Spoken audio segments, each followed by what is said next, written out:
más.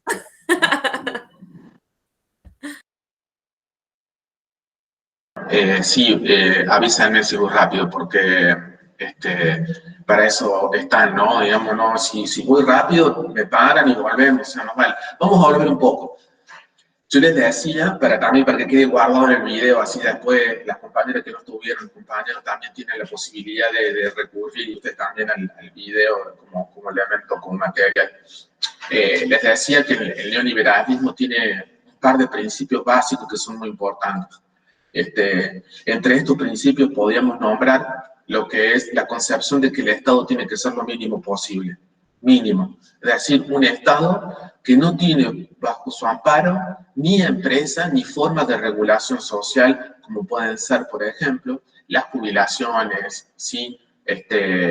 Y distintas formas de beneficio social para trabajadores y trabajadoras.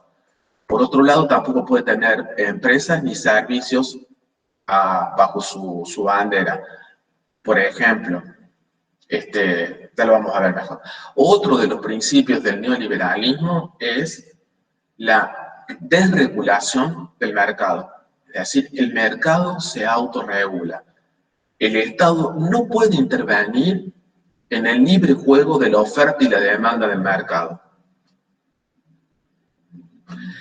Lo que dicen los neoliberales es que el mercado, o sea, los jugadores que compiten en el mercado, se autorregulan a través de la libre competencia, y que eso también lo que genera es un movimiento descendente a tipo cascada, con lo cual la redistribución se da a partir justamente de ese esquema de arriba para abajo, ¿sí? Cuando los grandes jugadores tienen muchas ganancias, esas ganancias generan otras formas de redistribución. Nunca sucedió eso, pero bueno, digamos, un principio del neoliberalismo, ¿no? Esta idea de empresas compitiendo en distintos sectores de la economía. Tampoco existió eso en Argentina, por ejemplo, y en muy pocas partes de Latinoamérica. Estoy diciendo porque estas condiciones no se dieron nunca, y no es que sea por fracaso de la imposición del neoliberalismo, sino que en verdad el neoliberalismo hace agua por todos lados con este tipo de planteo, ¿sí? Digamos, solamente en la teoría el mercado económico puede regularse por la libre juego de la oferta y la demanda, cuando lo que existe en una economía tan concentrada como la economía argentina y la economía globalizada. Un ejemplo de esto, digamos, ¿cómo puede haber libre juego de oferta y demanda en Argentina cuando son 8 empresas las que controlan el mercado alimentario? ¿De qué libre juego de oferta y demanda hablamos cuando hay 2 o 3 molinos en Argentina que tienen el monopolio de todos los alimentos derivados de la harina y del aceite? Igual, profe, creo que los excesos también son malos. Un Estado tan grande, no sé hasta qué punto es conveniente. Tendría que ser como mitad y mitad, pienso yo, me parece, desde algunos conceptos que Sí, tengo. bueno, me parece que ese es un debate. Yo creo que no estamos hablando que lo óptimo sería que el Estado sea una cosa omnipotente, porque eso tampoco me parece a mí que existió. De hecho, me parece que el ejemplo de esto que vos estás imaginando, lo más cercano sería el Estado benefactor de los primeros 2 gobiernos de Perón, ¿sí? Después no podemos hablar de un Estado enorme, digamos, sino que se fue reduciendo, ¿no? Pero sí hablamos de un Estado que hace eje en la redistribución social, y sobre todo de un Estado cuando se habla de que es generador de la movilidad y el ascenso social. Y en ese sentido, yo estoy de acuerdo más con un Estado de este tipo, porque lo que hace es preocuparse por aquellos sectores de la sociedad que menos recursos tienen, ¿me entendés? O sea, un Estado, no un Estado enorme, pero sí un Estado que garantice a los sujetos y a los actores con menores posibilidades poder también tener acceso, aunque sea, tendría que ser mucho más, los bienes básicos para tener una vida digna. Ni siquiera eso podemos hablar, digamos, en Argentina últimamente, ¿no? Digamos, pero de alguna manera me parece que ahí sí se necesita del Estado para hacer un efecto compensador. Porque si, mira, como yo le estaba diciendo recién antes de que empezáramos a grabar y que por eso nos detuvimos, en Argentina yo les decía que el neoliberalismo, la primera ola privatizadora y de achicamiento del Estado, empieza en la última dictadura cívico-militar, y les ponía como ejemplo cómo las escuelas se transfieren de nación a la provincia y a los municipios a partir de la entrega de los jardines de infantes, ¿no? La descentralización educativa, como se llamó, no significó solamente que las escuelas, los jardines maternales y el jardín de infantes pasaban de nación a las provincias y a los municipios, sino que significaba que el Estado Nacional dejaba de subvencionarlos, es decir, dejaba de sostenerlos económicamente. Entonces, de esa manera, las provincias y los municipios empezaban también a hacerse cargo de la responsabilidad económica de estos jardines. Muchos cerraron, otros se mantuvieron abiertos como pudieron, pero no volvieron a ser lo que eran. ¿Sí? Ese fenómeno es una de esta característica que les digo, es el principio de la ola neoliberal en educación.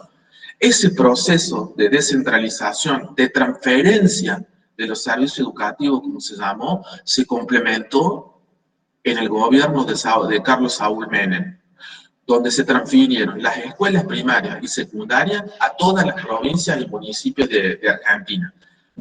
Otra vez, no solamente se transfieren las escuelas, sino que el Estado Nacional dejó de hacerse cargo económicamente de esas escuelas. Esto es recontravisible y lo podemos ver porque, bueno, o sea, nunca una escuela como el Carbo volvió a ser lo que era, pero aparte, bueno, las escuelas técnicas no volvieron a ser lo que eran porque también se hizo toda una reforma educativa, que es la Ley Federal de Educación, como regulación legal, que significó la desinversión educativa a nivel nacional. Desde la época de Menem tenemos un Ministerio de Educación Nacional que no tiene escuelas. Las únicas escuelas que forman parte del Ministerio Nacional son los que dependen de las universidades nacionales. En el caso de Córdoba, solamente hay 2 escuelas que dependen del Ministerio Nacional, que es el Manuel Belgrano y el Montserrat. No hay más escuelas nacionales y nunca más, a partir de la época de Menem, ningún ministerio de todos los partidos que pasaron volvió a nacionalizar escuelas. Bueno, evidentemente que hay cosas que el neoliberalismo hizo que llegaron para quedarse. ¿Es posible volver a estatizar escuelas a nivel nacional? Por supuesto. Lo que no se quiere es hacerlo. No se quiere tener la responsabilidad económica, más vale. Lo que yo le estoy diciendo de ninguna manera significa que el Estado Nacional dejó de regular la educación en Argentina. Todo lo contrario. Al mismo tiempo que descentralizó y se desentendió de la responsabilidad económica de todas las escuelas de Argentina, el Estado Nacional promovió reformas y volvió a centralizar el control curricular en todas las instituciones de Argentina, a partir de la sanción de la Ley de Educación Federal, Ley Federal de Educación, y de la reforma curricular y de la reforma de toda la educación, incluso de la formación docente que se hizo a partir de esa época.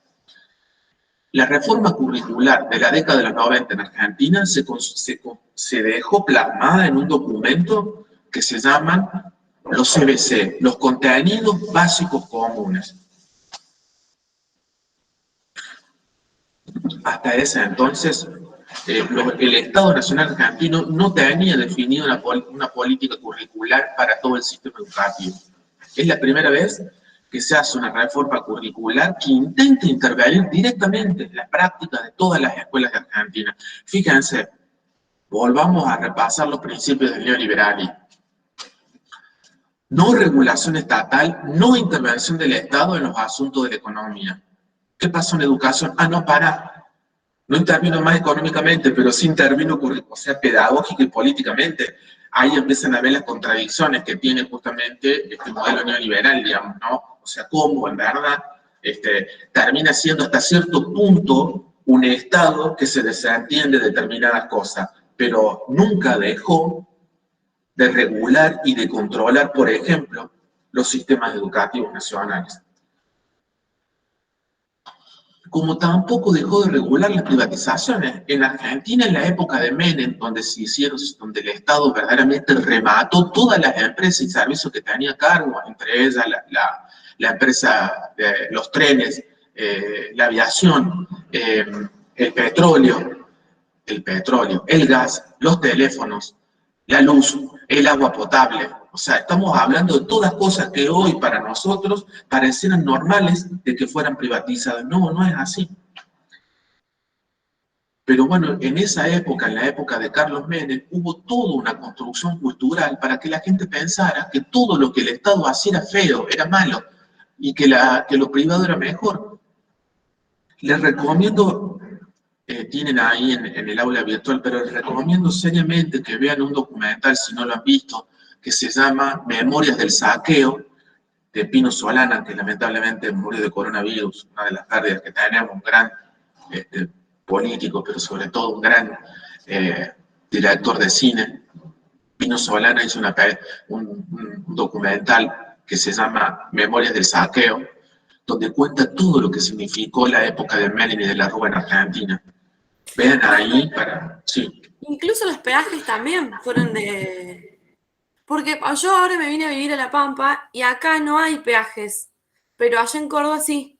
Acá eso me sorprendía, que vos te podés manejar por toda la provincia y que no pagás, pero allá en Córdoba está lleno de peajes. Sí, tal cual el peaje, digamos, la concesión de las rutas, fíjense, ¿no? Porque la lógica neoliberal decía, privaticemos la concesión, digamos, hagamos una concesión de las rutas para que empresas privadas se encarguen del mantenimiento y a cambio cobren un dinero por hacer uso de esas rutas. Lo más paradójico es que, bueno, o sea, muchas veces las rutas ni siquiera pusieron un peso sobre la ruta y se llevaron muchísimo dinero, ¿no?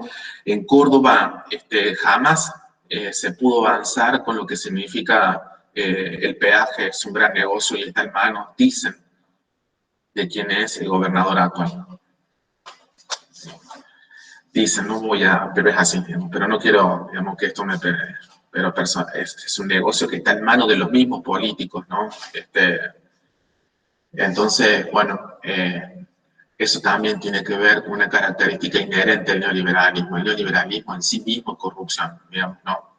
Por todo lo que significa esto de los grandes negocios. Un ejemplo de lo que significó la lógica digamos, de la privatización y corrupción que se hizo en Argentina es lo que pasó con la privatización de los servicios telefónicos, ¿no? De las empresas telefónicas. Cuando en la época de Menem, el interventor, el secretario de Telecomunicaciones que tenía Carlos Menem se llamaba Cámara, ¿le suena?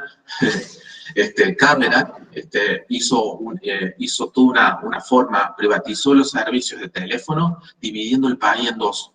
A una parte del país, de Córdoba para arriba, se lo dio una empresa, creo que era Telecom, en ese momento era lo que es hoy Movistar. Y de Córdoba para abajo se lo dio a otra, Telecom. Digamos, fíjense, hicieron una privatización donde los actores económicos no competían. Sigue siendo así, sigue estando dividido Telefónica y Telecom. Yo trabajo en un call y atendí las dos. Bueno, ahí va. A esto me refiero, ¿no? O sea, ni siquiera tiene que ver con los principios neoliberales, ¿sí? Digamos, fue un gran negocio, fue un remate, fue verdaderamente... Y después uno puede decir, bueno, Telecom es una empresa de bandera española, es decir, es la empresa estatal de España que vino a la Argentina digamos, ganó la privatización de una parte de la telefonía y que evidentemente fue un negocio turbio, pero no fue solamente turbio de acuerdo con el gobierno de entonces de Argentina, sino la empresa que aceptó y entró en la tranza. Aquí no hay solamente políticos corruptos. La corrupción no es inherente solamente a la política, sino también justamente a toda la cuestión empresarial. Pero no solamente sucedió con los teléfonos, sucedió con los aviones. En la época que se privatizó Aerolíneas Argentina y que la primera privatización se la ganó también, o casualidad, Iberia, la empresa estatal española, se llevó los aviones de Aerolíneas para destrozarlos. Las cosas que sucedieron es una locura. Pero bueno, esa es la que... Actualmente puede ser que esté sucediendo también como bastante, digamos, encubierto con lo que es la unificación de lo que es la parte de Telecom con Fibertel, que han unificado todo, son todo uno ahora. O sea, haciendo, digamos, exactamente lo mismo, el tema de la competencia. Eso que decís, Ariana, forma parte de lo que nosotros vamos a denominar el tercer momento, la tercera ola neoliberal, y que lo que acabas de contar es algo increíble, inaudito que sucede en Argentina en el gobierno de Mauricio Macri, que paradójicamente su partido afanó las elecciones de ayer, digamos, estas cosas, esto es Argentina, ¿no? Digamos, paradójicamente, porque es inaudito lo que sucedió porque permitió una cosa absolutamente ilegal, que es que dos monopolios se fusionen. Es una pérdida de calidad democrática, es deterioro democrático en Argentina, porque los efectos de que Telecom se fusione con Fibertel y Cablemisión significan que en muy pocas manos, no solamente que se concentra el acceso a los contenidos y el acceso a Internet, sino también en los productores de contenidos a nivel nacional, productores de realidad, porque el Fibertel Cablevisión es Clarín, y Clarín es una red impresionante de medios de comunicación que en Córdoba, por ejemplo, tiene a Radio Mitre, Canal 12, La Voz del Interior. Fíjense lo que estamos hablando, que es la conformación del sentido común de la gente, y eso se permitió. Pero no solamente eso, no se pudo derogar, eso no se ha vuelto atrás. ¿Por qué? Y básicamente porque Clarín, chicas, les cuento, Clarín recibió por parte de la última dictadura militar en Argentina la concesión de Papel Prensa. Papel Prensa es justamente la empresa que se encarga de producir el papel para todos los medios periodísticos de papel de la Argentina. Clarín tiene el monopolio del papel, le vende el papel a los otros diarios desde el año 76. Bueno, digamos, evidentemente que, y esta es otra de las cosas que tenemos que ver, cuando uno empieza a ver cómo se deteriora la calidad democrática con un sistema económico y político como el neoliberalismo, tiene que empezar a entender que esto no se hizo tampoco de manera fácil o de manera casi sin ningún tipo de costo. Significó la pérdida de muchas vidas humanas, pero también mucha resistencia. Y en ese sentido, otra de las características, la cara oculta del neoliberalismo es el neoconservadurismo como forma política. Y el neoconservadurismo, chicas, se caracteriza por una restricción fuerte a la protesta social. O sea, ¿qué hace el neoconservadurismo? Lo que hace es, a la gente no le gustan las reformas económicas que estamos haciendo.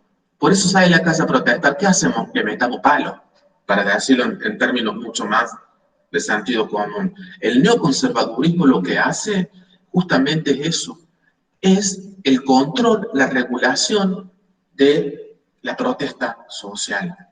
Es sacar la policía y el ejército a la calle para que quien proteste, digamos, sea censurado, a partir también de lo que significan los medios de comunicación. El neoconservadurismo lo que hace es ponerle muchas restricciones a la vida democrática. Si no está garantizado el derecho a la protesta, la democracia se torna muchísimo más débil.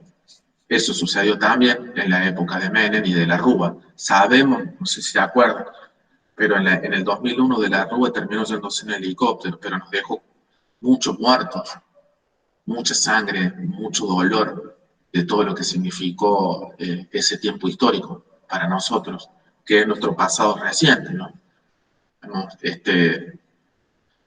Cuando uno empieza a ver y empieza a ver cómo desde la época del 76 hasta hoy, lo que ha significado el neoliberalismo para Argentina, se encuentra con que Córdoba actualmente tiene el 60% de su infancia bajo la línea de pobreza. Que otra cosa que tendría que decirles, la provincia de Córdoba, desde la época de Angelos, nunca dejó de ser neoliberal. nuestra provincia siempre, económica y políticamente, ha sido neoliberal.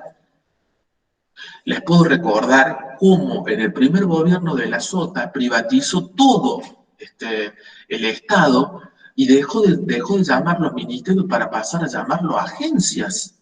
Hoy todavía sigue habiendo partes del Estado provincial que se denominan agencias, Agencia Córdoba Turismo, Agencia Córdoba Deportes.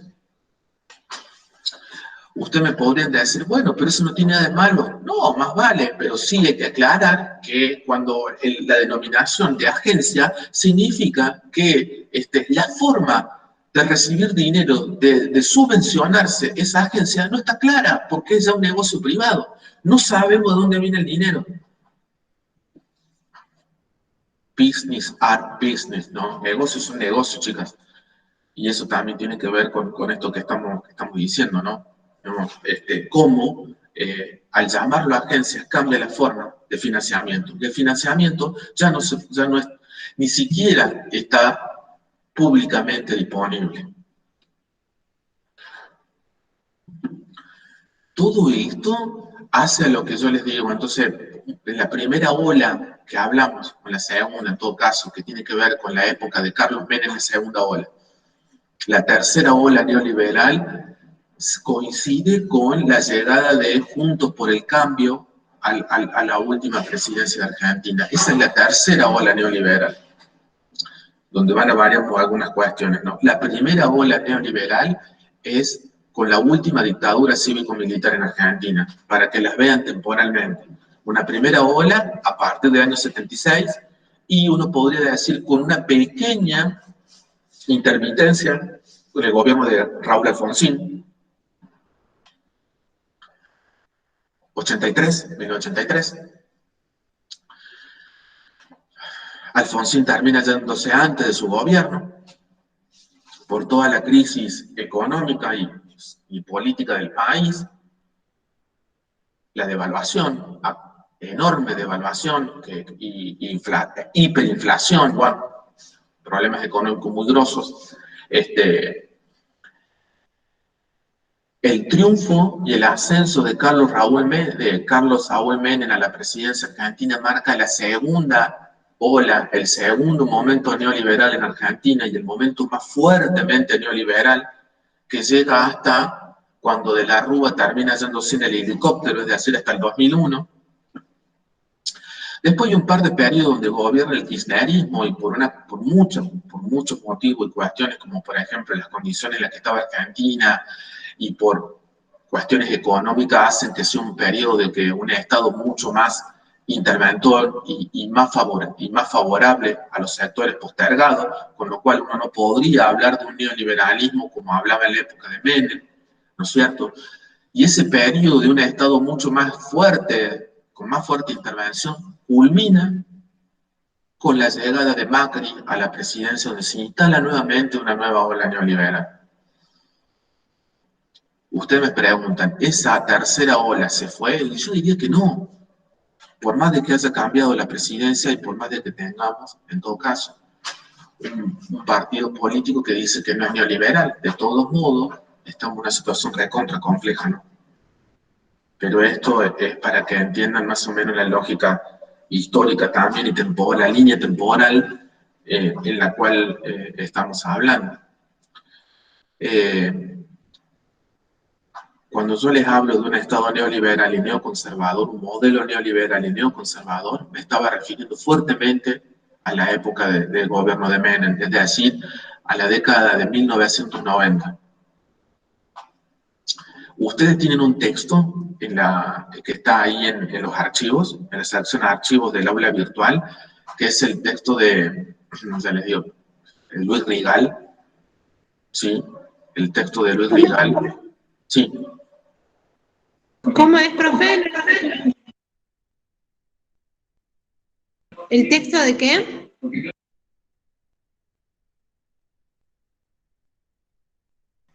El texto se llama, el texto es de Luis Rigal y ya les digo, se llama El sentido de Educar, capítulo 3, que justamente habla del modelo neo-neo. Ese capítulo le va a ayudar mucho para avanzar y profundizar en todo lo que estamos hablando hoy, ¿sí? Luz Legal ahí hace un repaso de qué es el neoliberalismo y el neoconservadurismo, y también hace un repaso por lo que significó la reforma educativa de esa época, de los 90, y que de alguna manera hemos empezado a desandar en esta idea de cómo el Estado, fuerte en la década del 90, se desentendió y se desresponsabilizó del financiamiento del sistema educativo argentino, transfiriendo las escuelas a las provincias y los municipios. Pero al mismo tiempo produjo todo un recentramiento del control curricular de todas las instituciones en Argentina. Eso es lo que nosotros hablábamos recién de los contenidos básicos comunes como documento curricular oficial. Paradójico, les cuento que en esto hablando, la reforma educativa que se hizo, o transformación educativa que se hizo en Argentina en la década del 90, no fue un fenómeno aislado de nuestro país, se dio a lo largo del mundo y generalmente en todos los países que se denominan dependientes, los países que tenían muchos problemas económicos. ¿Qué pasa? ¿Qué sucedía? Organismos internacionales como el Banco Mundial, el Fondo Monetario Internacional, te prestaban plata, como lo hacen todavía, de una manera usuraria, y al mismo tiempo te decían, ¿vos querés plata? Bueno, toma, acá tenés la plata, tenés que hacer esta serie de reformas. Todas las reformas, todo el paquete que el Fondo Monetario, el Banco Mundial te decía, tenía que ver justamente con la privatización, el achicamiento del Estado, la reducción de la deuda pública, del gasto público, chicas, esto también saben lo que significa el gasto público, a qué denomina la economía liberal como gasto público, porque esto se maneja mucho, mucha gente lo dice. ¿Saben qué significa cuando alguien dice eso? Es A lo muy que se económico el término gasto público, me parece. ¿Es el Estado se lo denomina como gasto público? En todo caso, tiene que ver con el dinero que el Estado desembolsa en programas de ayuda social. O sea, que cuando estos organismos dicen que hay que reducir el gasto público, lo que están diciendo es que el Estado tiene que reducir el dinero destinado a los sectores más empobrecidos de una sociedad. Con lo cual, evidentemente, que lo que genera son estados y sociedades aún más desiguales, más asimétricas, ¿sí? Cuando habría un montón de cosas por las cuales, digamos, reducir por otros lados. O sea, yo le voy a dar un ejemplo. Mi madrastra trabaja en la Casa de Gobierno, en la parte de lo que son los gastos. ¿Sí? Ella analiza todos los gastos. Y la cantidad de gastos extras cubiertos, de idas al cine, de parquización de autos porque fueron a ver un espectáculo. O sea, se puede reducir por muchos otros lados y no tocar a los beneficios de la gente. Adhiero. Sí. Pasa acá mucho que en La Pampa es muy grande la parte pública. La gente acá, si no trabaja en la parte pública, es empleo del comercio. Y licencias de carpetas psiquiátricas, está todo avalado dentro del público y a las personas que son públicas no se las toca. Entonces tenés 5 empleados en la casa que se toman carpetas porque quieren, no laburan, y después tienen que contratar otra gente que cubre esos puestos, esos mismos siguen estando y se perpetúan adentro de la parte pública, y eso le resta mucho porque es una inversión muy grande, gente que no trabaja, pero que tampoco se la puede sacar. Y esto, así como pasa acá, pasa en Córdoba. Ibas a sacar el carnet, 10 de la mañana se caía el sistema, pasaron el CPC que iban a comprar factura. Está charlando, o sea, eso también da bronca. Y después de terminar de desayunar, volvió el sistema, seguían con el tema de los carnets. Esas cosas dan bronca, entonces también tendría que regularse eso. A esa gente habría que poder echarla. Eso, el gasto de digamos, es cierto que hay un problema complejo, ¿no? Por un lado, la burocracia es toda una cosa impresionante y difícil de poder entrarle para que varíen determinadas prácticas como la que contás, ¿no? Seguramente, pero fíjense, justamente por eso les digo, porque Los estados terminaron recortando más guita a los programas de ayuda social que a los gastos reservados, los gastos políticos de lo que significa mantener el Estado. Entonces, bueno, digamos, el sistema de la burocracia que funciona para administrar el Estado siguió teniendo dinero para poder hacer un montón de cosas, como contaba recién Ariana, que significan los gastos de mantenimiento justamente de un montón de la burocracia intermedia, digamos, ¿no? Esto de gasto para corriente, para tal cosa, las dietas, los viáticos, bueno, un montón de cosas que no sabemos y que evidentemente es un derroche de guita porque es una forma de corrupción, ¿sí? Porque se dibuja muchísimo el dinero que hay, que es que el dinero que se gasta, y lo sabemos por la municipalidad, por el gobierno. Y eso, profe, que por ejemplo mi madrastra hace los informes y recalca, este gasto no va, este gasto no se cubre, este no se cubre, pero ella, después de ella, va el que sigue y el que sigue lo pasa de largo. Totalmente, y eso es inherente, sí, tiene que ver también con, bueno, es terrible, imagínense lo que sucede cuando tenemos un partido gobernante más de 20 años seguido en el poder, digamos, ¿no? Lo que significa todo esto, por ejemplo, en Córdoba, ¿no? Bueno, digamos, esto que está diciendo Ariana y lo que dice Jazmín, pónganlo en contraste con lo que significa la situación de las escuelas públicas en nuestra provincia. Y entonces se van a dar cuenta cómo el gasto destinado a educación cada vez más chico se subcontrata, mientras que la planta política goza de todos estos beneficios, ¿no? Esto es para pensar justamente cómo administran los estados, digamos, que no son neoliberales ni ahí, más vale en ese sentido. Pero que por supuesto que uno repudia, digamos, este tipo de cuestiones, ¿sí? Digamos, y que evidentemente que deberían ser de otra manera. Digamos, aparte, porque terminan no dándole plata a los movimientos sociales, a las organizaciones, a los comedores comunitarios, terminan dando mierda en la escuela para comer, pero ellos siguen teniendo sus gastitos. Digamos, y eso habla también justamente de la idea de la importancia de nuestra clase política, tal cual. O sea, eso es propio de la corrupción de la que hablamos, ¿no? Digamos, pero aparte porque la burocracia está instalada independientemente del partido político que esté, hay mucha gente que es parte justamente de poner en el movimiento la maquinaria de un Estado, ¿no? Pero bueno, como les decía, teníamos todos estos momentos y todas estas cuestiones relacionadas con el neoliberalismo en Argentina. Y referida a la educación, otra de las características es cómo hay un recentramiento del control, es decir, hay desregulación económica y recentramiento del control curricular a partir de la década de 90 del sistema educativo. Se pueden hacer las dos cosas de manera simultánea, ¿sí?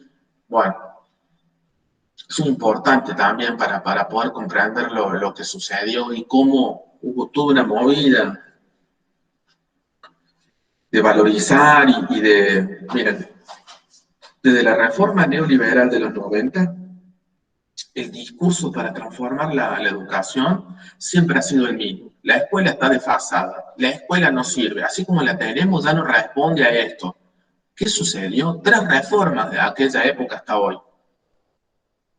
¿Sí?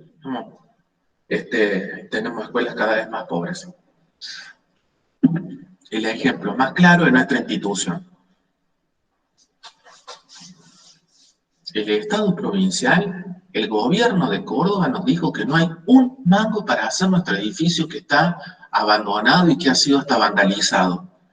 Sin embargo, si ustedes van a las noticias previas a las pasos que sucedieron ayer, lo van a ver Schiaretti casi inaugurando el edificio del ICE. Entonces hay dinero para lo que se interesa y para otros no. Y nosotros no somos prioridad, pero nos están mintiendo en la cara. Y más vale que genera bronca, ¿no? Este tipo de cosas. Porque nos están diciendo que no hay plata y sin embargo salen a hacer publicidad con ese edificio. Bueno, ya como para ir finalizando, me parece que nos vamos a tomar también un tiempo como para que ustedes puedan digerir y digamos, decantar todo de la clase de hoy. No sean problemas que también va a estar el video para que puedan revisarla y repensar. Acuérdense que Luis Rigal le va a ayudar mucho con esto. Aparte del texto de Luis Rigal, tienen un texto de García Delgado, un politólogo argentino que trabaja lo que sería el neoliberalismo tardío. El neoliberalismo tardío sería lo que nosotros denominamos como el tercer momento neoliberal que coincide con el gobierno anterior, ¿sí?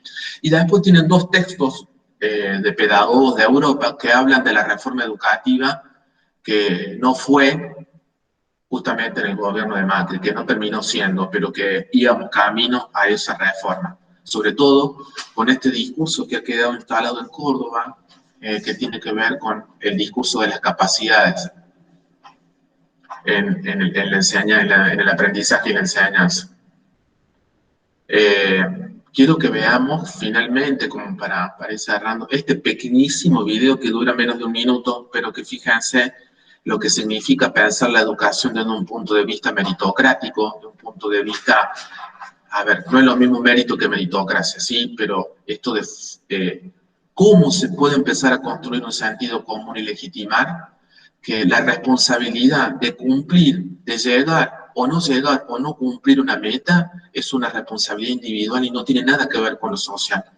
Les comparto el link para que lo vean. Ahí va. Lo vemos y volvemos. ¿Sí? No duran ni un minuto.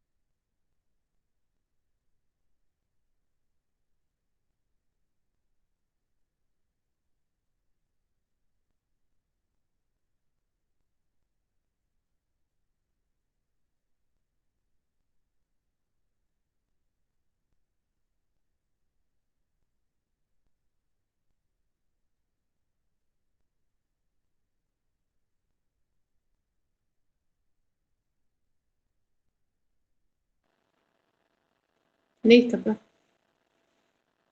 No sé si era eso nomás. Sí, sí, eso nomás porque pero eso fue famosísimo, ¿no? Fíjense cómo digamos, esto es un discurso recontra empresarial adaptado a la educación, ¿no?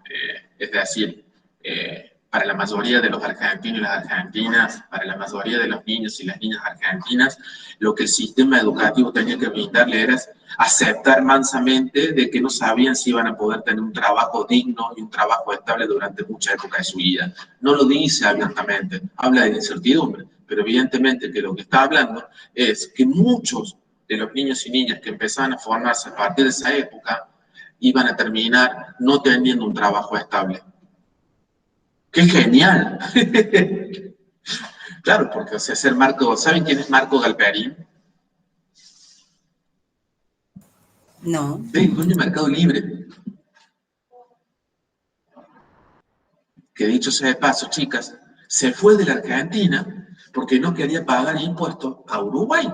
Esa gente, digamos, que tiene un sentido tan de pertenencia y que se compromete tanto con un desarrollo más, digamos, compartido, se fue porque dicen que la Argentina no quería pagar impuestos, ¿no? O como dijo Macri hace poco, si quieres ganar plata no tenés que pagar impuestos. Qué lindo, ¿no? Digamos, bueno, tenemos que empezar a problematizar todo esto, porque verdaderamente es preocupante que en Argentina, en una elección intermedia, pero me preocupa muchísimo, porque yo me veo otra vez 4, 5, 10 años otra vez bajo...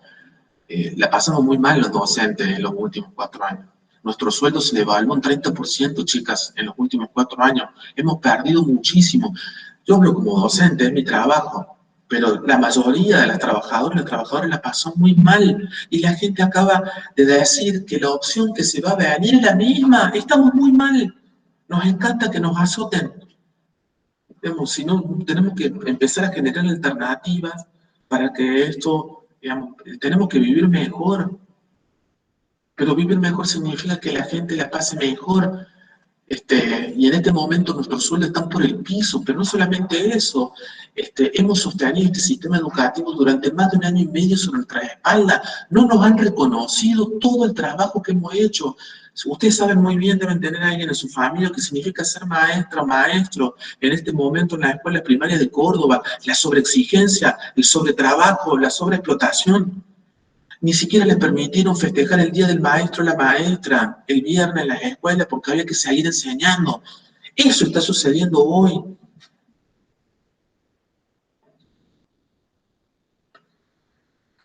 Complicado el panorama si seguimos votando a quienes nos pisan la cabeza.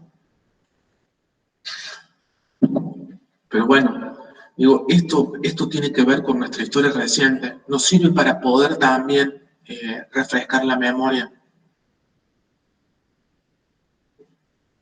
Porque, bueno, hay que ver qué es lo que se viene, ¿no?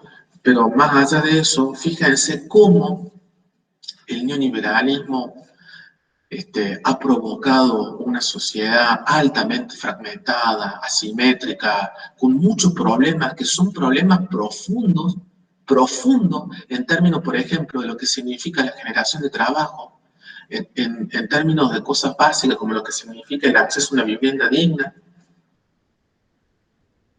a servicios elementales. Bueno, me parece que es mucho. Creo que las elecciones, profe, son muy difíciles, porque están, por un lado, los que dicen que ayudan a la gente que realmente lo necesita, y tenemos la cara del que realmente necesita y es ayudado, y la cara del que se aprovecha.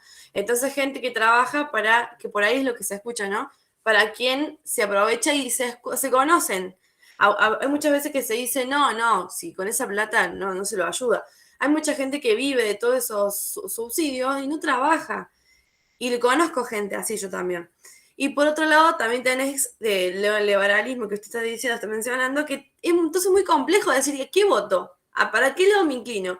Si tenés, de un lado, el que te quiere, bueno, mal dicho, cagar, qué sé yo, que privatiza todo, que no te sirve, pero por el otro lado tenés el que se ayuda, pero que ayuda además, porque a lo mejor por ahí a veces hay gente que se aprovecha.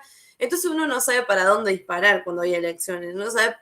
A mí me pasa eso, yo no sé quién votar, qué mejor, qué no. Es re complicado.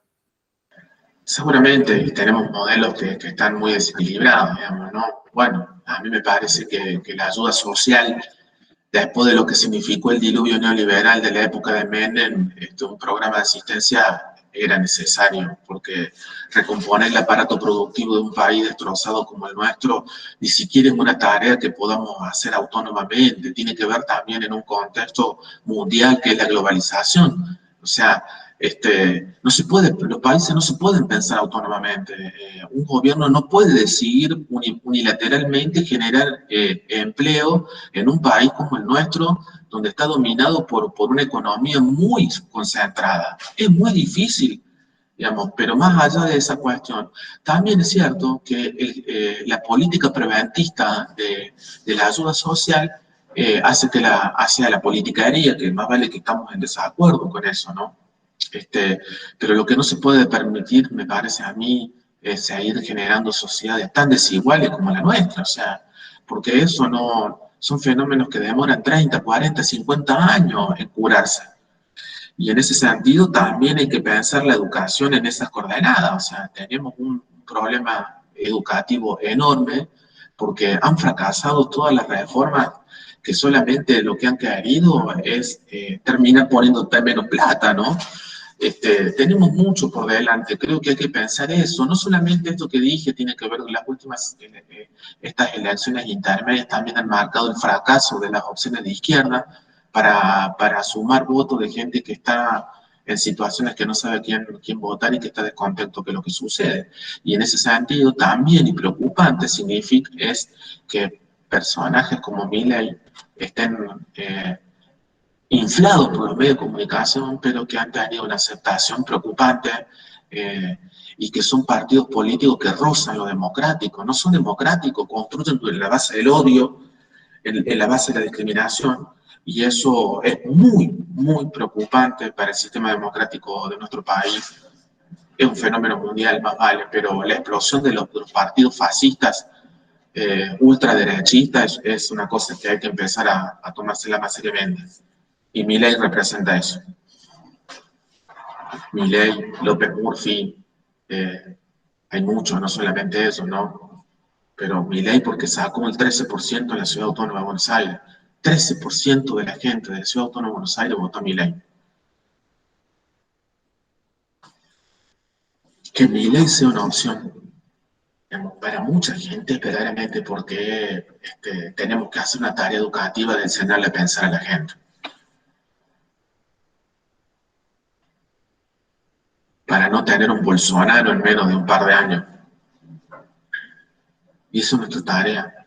Enseñar a pensar políticamente, enseñar a pensar reflexivamente, críticamente, es parte de la educación popular y la pedagogía crítica. Bueno, vamos a dejar acá, y vamos a estar en contacto por el tema de, pero bueno, vamos a tener clase el lunes que viene, así que nos vamos viendo y les deseo que tengan una linda semana, chicas, que sigan bien, cuídense. No tomo lista, jamás tomo lista, ni menos acá, o sea, no tomo lista cuando es presencial, digamos, son adultas, además estos espacios son para eso. Ah, bueno, este chico entró para despedirse. No, ya sé que no sabías, pero digo, no es la base, digamos. Bueno, chicas, avancen con la lectura. Luis Rigal, básicamente para ahora. Si tienen tiempo, búsquenlo en internet, está en YouTube, está en un montón de lados. Memorias del saqueo de Pino Solana ayuda mucho a entender lo que ha sucedido en el país hasta el año 2001.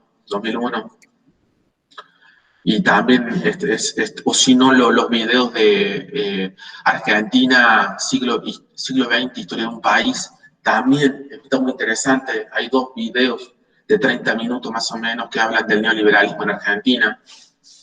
Está bien, Víctor, ya estamos terminando, y bueno, o sea, ayuda mucho el contexto. Bueno, dejamos acá, está grabada la clase, así que, y bueno, que tengan una buena semana y nos vemos el lunes que viene, ¿sí? Así tienen un recreadito también. Igualmente, profe. Profe, muchas Bueno, gracias. chicas, que estén bien. Gracias, profe. Ah, profe, gracias. Estaré la grabación.